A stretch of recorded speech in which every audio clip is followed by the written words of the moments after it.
Alright, so we are going to start a new topic or a new module, you can say, and that module is about binary logic. Okay, so we'll start binary or binary logic, or we can call it as two-state Boolean algebra. Okay. From a mathematical point, we are going to look at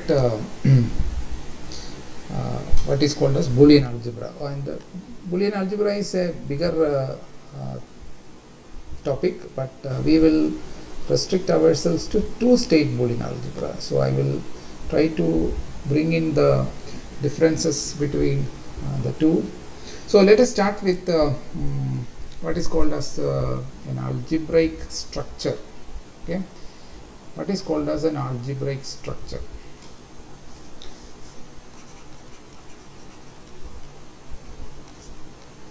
So this is a little bit of going into some of the mathematics which you might be familiar already. All of you have some sort of familiarity with algebra, but formally, if you want to present it in a formal way, what do you mean by algebraic structure? So algebraic structure has basically three components. Okay, it has three components.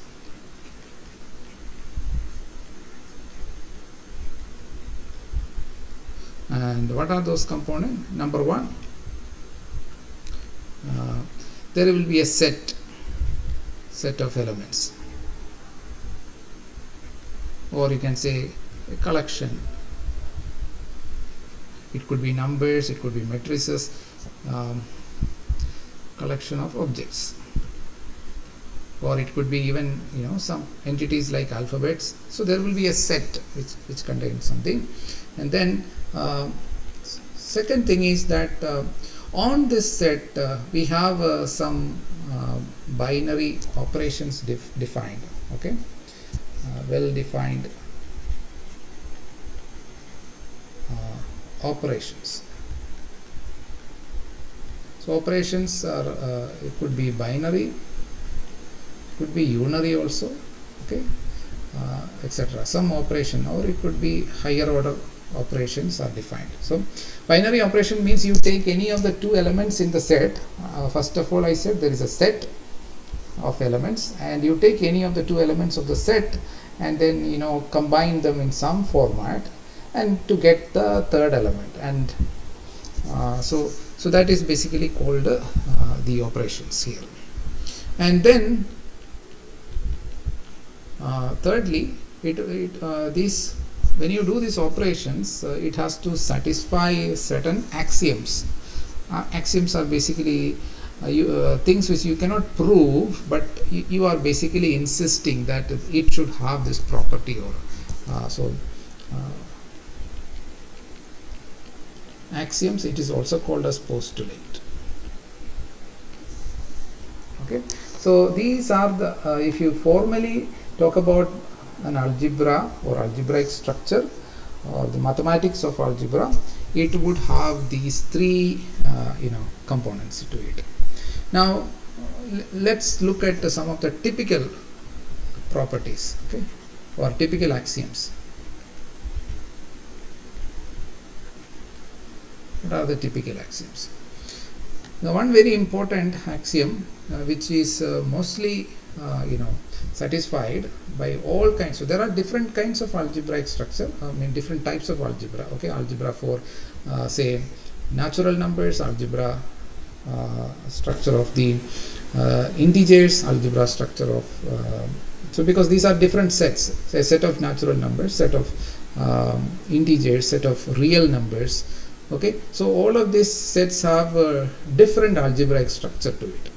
Okay, so but most of these algebraic structure would have certain typical postulates which are satisfied. So I am going to list some of the typical postulates. So one is called closure property. Okay, closure property.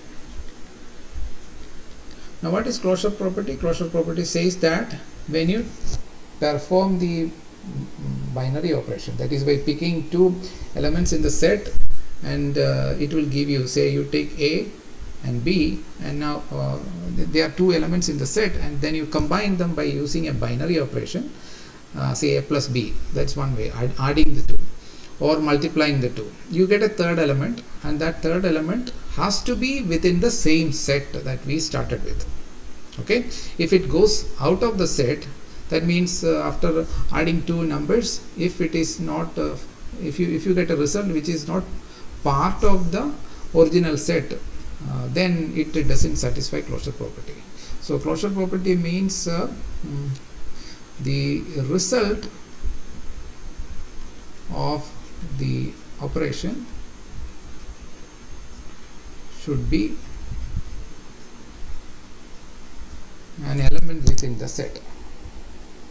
Should be an element in the set. Okay, so three components are, first one is set. Okay, so in that set it has some elements, but after performing a operation you should get a result which is also part of the set. That is the closure property. So we are insisting this criteria to be there. Now whether it is there or not, we have to see depending upon the set and depending upon the binary operation. So it will depend upon the set also, it will depend upon the binary operations also, whether closure property is satisfied. Okay, so for different set it will be slightly different algebraic structure. Okay, second is very famous commutative property or commutative law. Now what is commutative law? Commutative law says when you combine two things, it doesn't matter the order in which we combine. For example, you have a operation which I will denote by this. It is not necessarily multiplication, it could be some operation, and you take the first element and you combine to the next element, and it will give you a result which will be same as what you get if you multiply it in or combine it in the different order. So x star y, so star I am not specifying whether it is plus or multiplication or anything like that. It could be some logic operation also. Okay, so like AND operation or operation, these are all binary operations that are possible. There are so many binary operations, XOR operation, all these are possible, but it doesn't depend on the order. Okay, so in the algebraic structure we have to have operations which doesn't depend on the order in which we are doing that operation. So for all set it is not true. For example, if you consider a set of all the square matrices of size 2, this is not true. Okay, matrix A into matrix B is not necessarily matrix B into matrix A. So there are elements or sets where these laws are not satisfied. Okay. Okay, so they have different, so each set will have different types of algebraic structure accordingly. So the typical ones are what I am listing here. Next is associative. Associative law. Now what is associative law? Probably you are familiar with it. You have to take three things, A star B, you do first, and then the result you get, you do a binary operation with a third element, and the final result if you compare it with A star, B star, C. So here the parenthesis, this bracket here shows the preference, in the order of preference in which I am performing this binary operation. In the LHS, that is left hand side, I do A star B first, and then the result I do the binary operation with the C. Whereas in the RHS, I do B star C first, and then the result I get with that I am doing the binary operation with A. So this is like different order I am proceeding the operation. In such cases the result should be the same. So then only we say the associative property is satisfied. Okay, so what is the next property? Number 4, existence of identity element. Okay, existence of identity element. So what does this means? Out of the set, there are many elements are there in the set. Out of the set, there is a unique element, very special element, which have a property. So that special element I can denote it as say E. There exists a special element in the set. So this is that special element which satisfies the following. So what is the property it satisfies? It satisfies the following property. That means if I take any other element, say x, and then I perform the binary operation with this special element, then I will get a result which is basically same as that of the original element. And since it satisfies the commutative property, we can also say this way, this order also, if I do it, I will get x. So there exists a special element which is E, with which if I do the binary operation with any other element, there will be no change. I will get a result which is basically x itself. So that is existence of identity element. Number 5, existence of inverse element. So inverse means what? If there is a particular element in the set X, then I can find another element in the same set with which if I operate the X, so I will call that inverse element say by some other name. So if Y is the inverse of X, then it has this following property, that is X star Y is equal to E.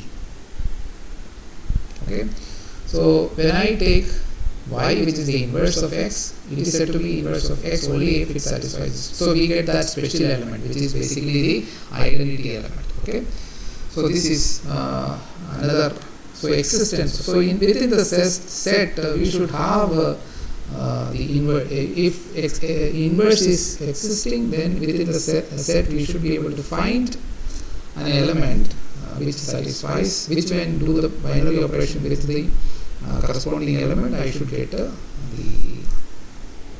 identity element. Okay. Then what else? Number 6.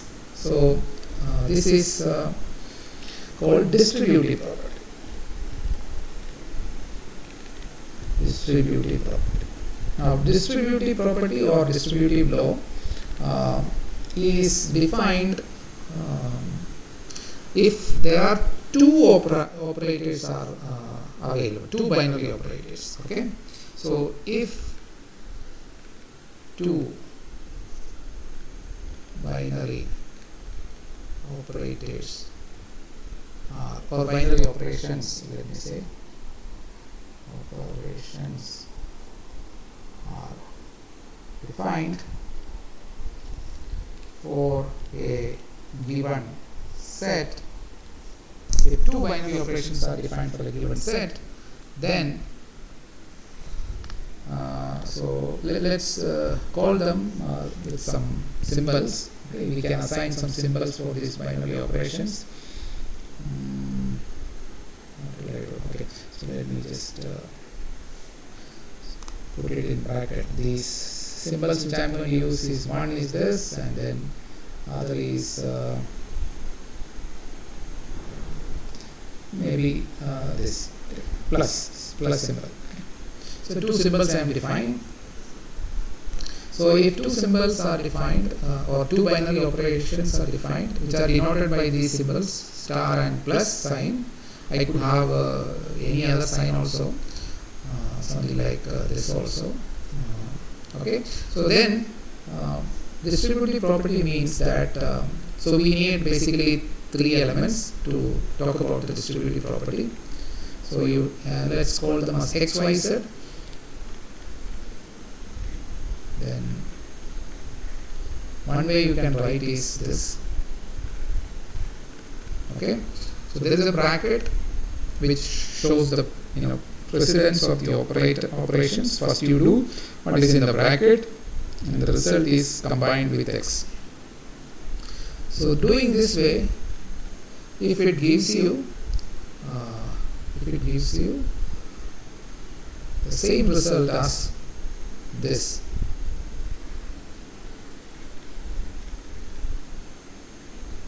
this is called distributive property.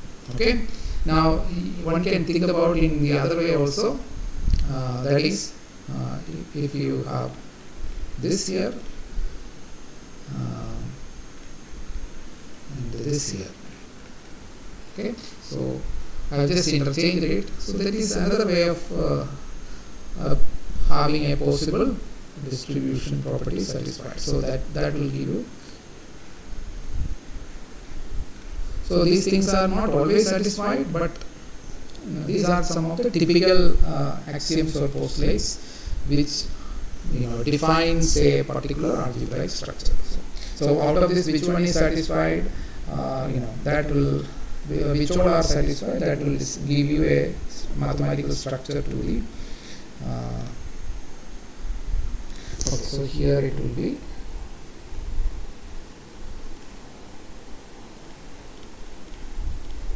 Okay, so this is the two kinds of distributive property that you can look at if there are two binary operations that are defined. So these are the properties, okay, which will, I don't know which will satisfy for a particular set. You have to look at the set and check whether these properties are satisfied or not, and accordingly you have a particular algebraic structure. Now, if you consider the ordinary algebra, we are all familiar with, that we use in everyday life to solve problems. Usually, we don't think about all this mathematical structure or algebraic structure. We just apply some of the results which are coming out of this without knowing, from where we got those. We just apply it and get the result, right? That's what we mostly do. We just solve equations, but in solving equations, actually, we are able to take certain steps. Say 5x is equal to 3, and then therefore x is equal to 3 by 5. Such steps we do in solving problems. These are possible.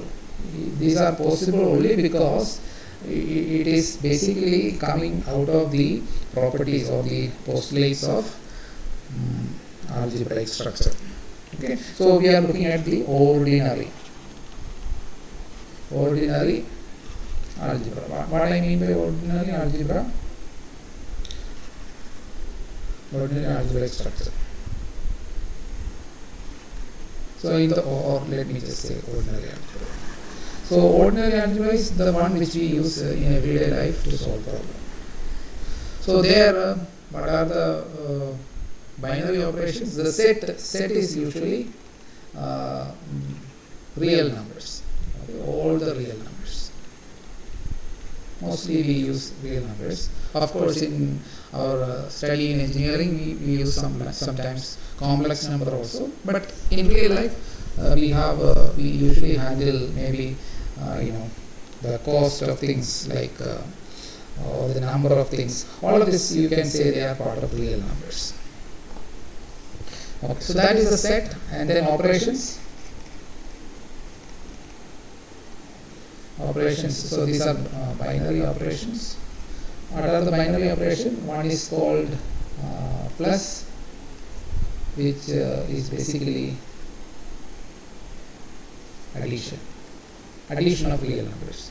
And the second one is multiplication, which is denoted by the symbol, this cross symbol. So these are the two. These are the two operations that we use in everyday life: addition and multiplication.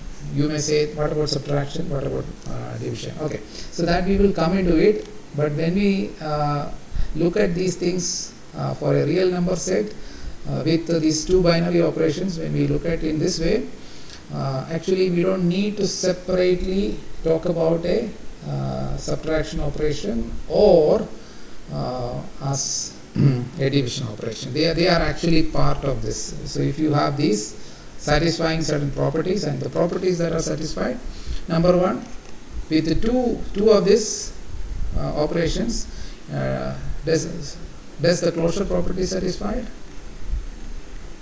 Closure property is satisfied. So you take any two real numbers, say 2.1, and then add it with 3.7, you will get a result which is also a real number. So closure property is satisfied. And similarly with respect to multiplication. So closure property is satisfied for both addition and multiplication. Okay. So then what about next property? Our next property was commutative. So commutative property or commutative law, we can say, is it satisfied? If you take any real number, add this in some order, say 2 plus 3 and or 2 plus 3.1, so that will give you 5.1. And now 3.1 plus 2, that will also give 5. So commutative, and similarly for multiplication also, 2 into 3 and 3 into 2, they will both give you same result if the set is basically a real number. So I told you there are three things.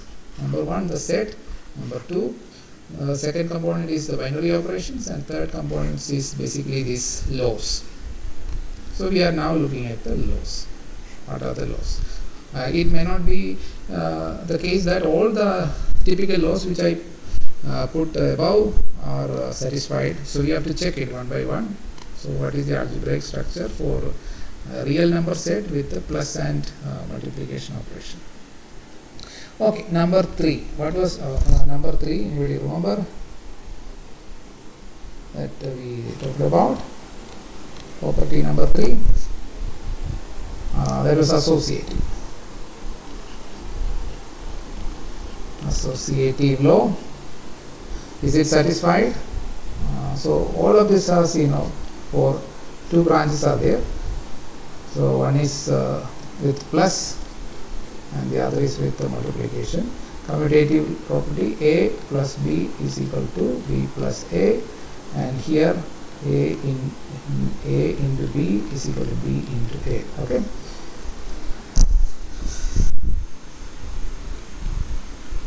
Now associate property. So associate property also you can split it into two branches with respect to addition, A plus B plus C. So that is equal to A plus B plus C. Similarly, A into B, everybody can agree to it, right? A into B into C is equal to, it doesn't matter which one you multiply first, whether it is B into C or A into B, and then after that you multiply with A or C. So this order doesn't matter. So everybody can agree to it that associative law is satisfied. Okay, what was the next? Number 4. Existence of identity element. Okay. Now again you can split it into two. So what is the identity element for the binary operation of addition? Which element, when you add with any number in the real number set, you get the same number. Which real number, when you add with any other number, you get the same number. Which is that identity element for addition?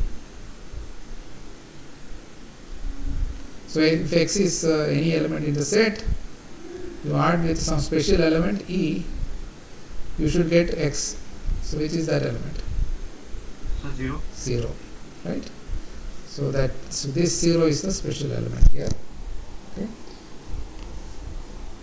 Similarly, you have identity element. Can you tell me, when you multiply with something, you have to get X. This is the identity element for binary multiplication.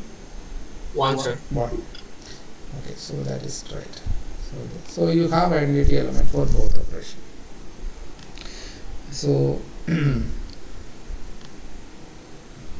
all right. Now you can see that if suppose I define division as an operation, then okay, so I'll come into that. So in the next property, basically we are coming into subtraction and division. Okay, so number 5, existence of inverse. Okay, now you remember the property. What is existence of inverse? What does that property say? So with respect to addition, for example, you take x, then you perform the addition operation with some other element in the set, so that element should be present such that you get the identity element. So whatever was the identity element, that you should get. So what is that element, and is it available in the set? So what is the answer? Is it yes or no?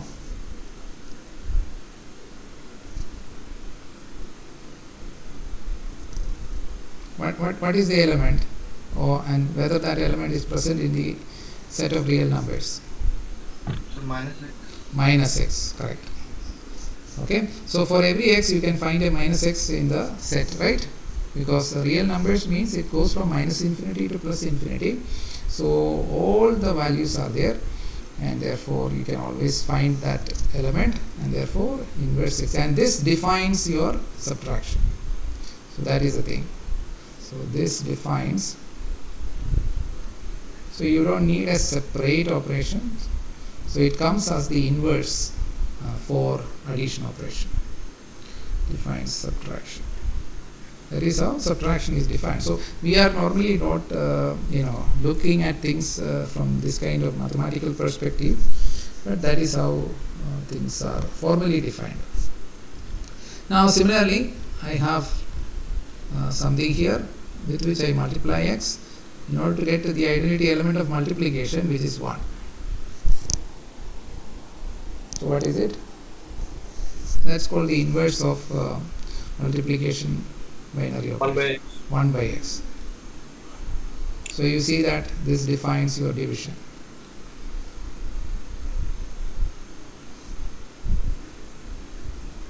So division is nothing but it is basically the inverse of inverse element, okay, of the so by defining, or if x inverse is existing, then now there is one catch though, that is basically if x becomes 0. Okay, so there is that's a special case. Okay, so let us for the moment leave that case. Now what about distribution? The last one was distribution or distributive property or law, whatever it. Now let's see. We have x, and then multiplying it with I plus z. Now can I do this? X into y plus x into z. Can I do this in ordinary algebra? Is this, do you do this operation?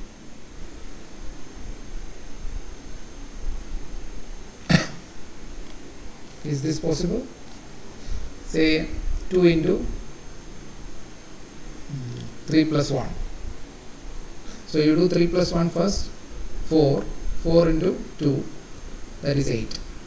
Now here you do 2 into 3, that is 6, and then 2 into 1, that is 2, and then add 6 plus 2, then also you get 8. So this is satisfied. Now what about the other? That is, you take plus here and try to distribute it with respect to multiplication. That is x plus y into x plus z. Can you do this? So again you can give some numbers here. So 2, 3, 1. So LHS gives, first you do 3 into 1, that is 3, and 2 plus 3 is 5. Okay, again 2, 3, 2, 1. So RHS is what? 2 plus 3 is 5, and 2 plus 1 is 3, 5 into 3 it is 15. So this is not satisfied. So this is not part of the ordinary algebra. This property is not satisfied. The distribution is only with respect to addition, not with multiplication. Okay, so multiplication can be distributed with respect to addition, but addition cannot be distributed with respect to multiplication. Okay, so that so these are the properties that are satisfied, but we have seen that one property is not satisfied out of whatever typical properties of algebra. So there are some differences. So this may be different in a different set. For real number this is the case, but if you go to complex number, if you go to natural number set or integers, set of integers, there will be different differences.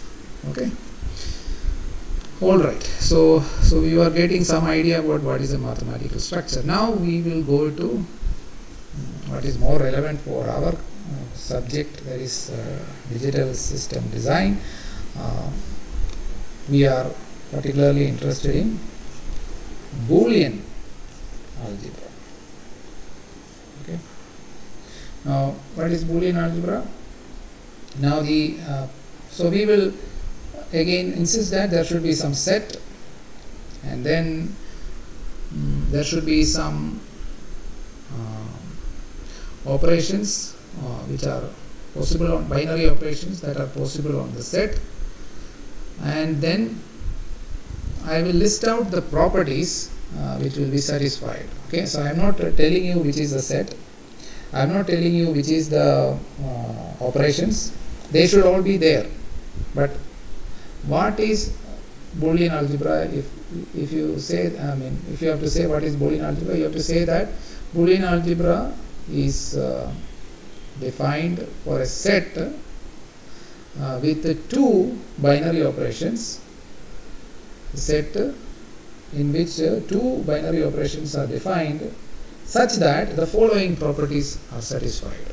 So you can define any two operations on any set, but it should satisfy the following properties, and these following properties which I am going to list here, they are called Huntington postulates. So he is the one who, I think, done 1904. Year 1904, Huntington laid down the basic postulates, which are now called as the postulates or Huntington postulates. So if any set with any well-defined two binary operations, you require two binary operations on a particular set, and all the following properties has to be satisfied. So what are the properties? So are the postulates. Number one. So number one is closure. So closure should be satisfied by the two operators, and the two operators I am going to call them like with plus, and closure should be satisfied with a dot. Okay, so dot is so x plus y, x dot y. So these are the way we are going to now go forward. Okay, plus and dot, that will be our operations. But what does plus do? What does dot do? We have not yet told how is this operation taking place. That we have not yet told. We have to come into that gradually. Number 2, so it has to satisfy closure property. Okay, in Boolean algebra, closure property is a must. So you cannot, now there is no option. If it has to be called as Boolean algebra, closure property has to be satisfied. Number 2, existence of identity element. Existence of identity element.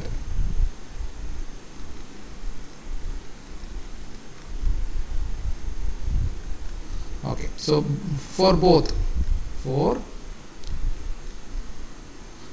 and this, okay, for plus and dot, binary operations, existence of identity element should be there. Number 3, commutative law.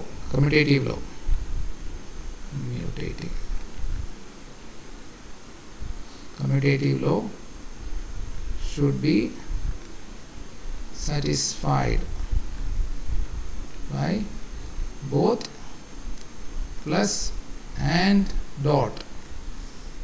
So what is plus, what is dot, I have not told. What is a set also I have not told. So the next step is basically to search for a set and definition of plus and dot. Okay, so 4. Then distributive. Okay, so plus should be distributed with respect to dot, which usually is not correct in ordinary algebra, and dot should be, I'll just write dot with respect to plus. So both ways, plus should be able to be distributed with respect to dot, and dot should be able to be distributed with plus. Number 5,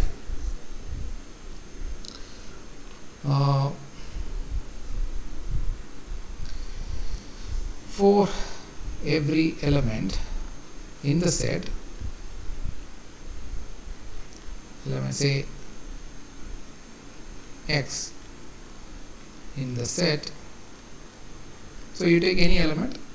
So for any element in the set, 2 things has to be satisfied. That is, there should exist another element. Okay. So this is something like existence of inverse, but not really the same.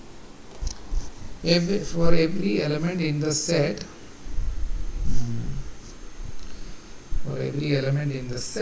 there should exist there should be an x dash, and that x dash should satisfy this property. X, if you do the plus operation with x dash, you should get 1.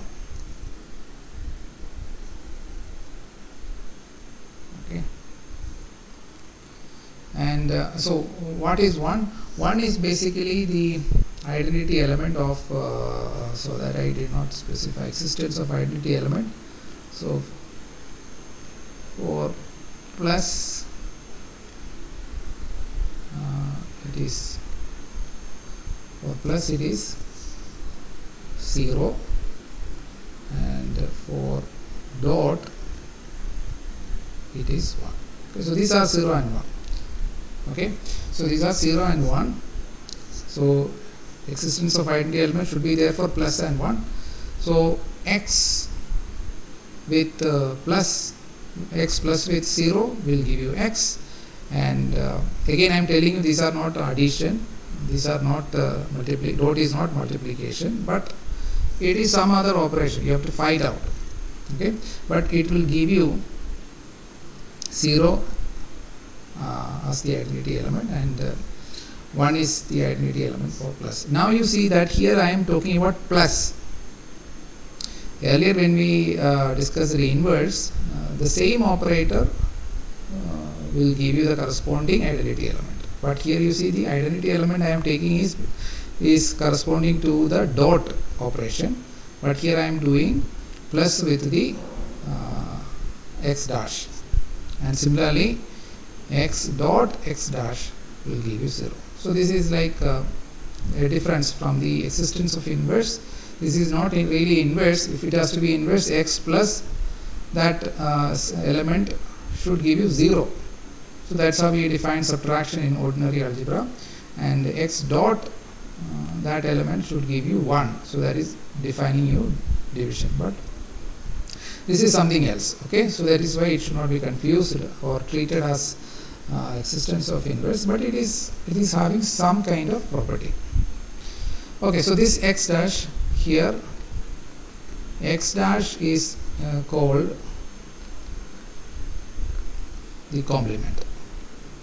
That's the name that we give. Instead of inverse, we call it as the complement.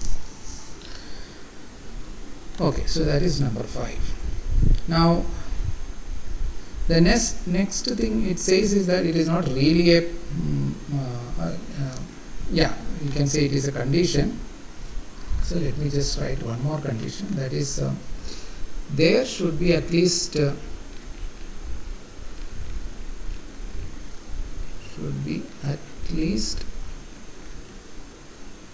two elements in the set such that so two elements could be, say, such that they are not equal, such that two elements, so let me put in bracket x comma y, at least two elements should be there such that x is not equal to y. So these are the set should contain at least two elements. So that's the minimum requirement. You can have more, but it should satisfy all the properties that are.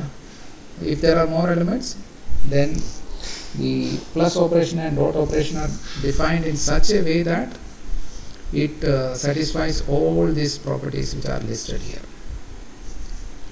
Okay, so we will have a break now. If you have a question, you can ask, and then we will come back again after 5-6 minutes.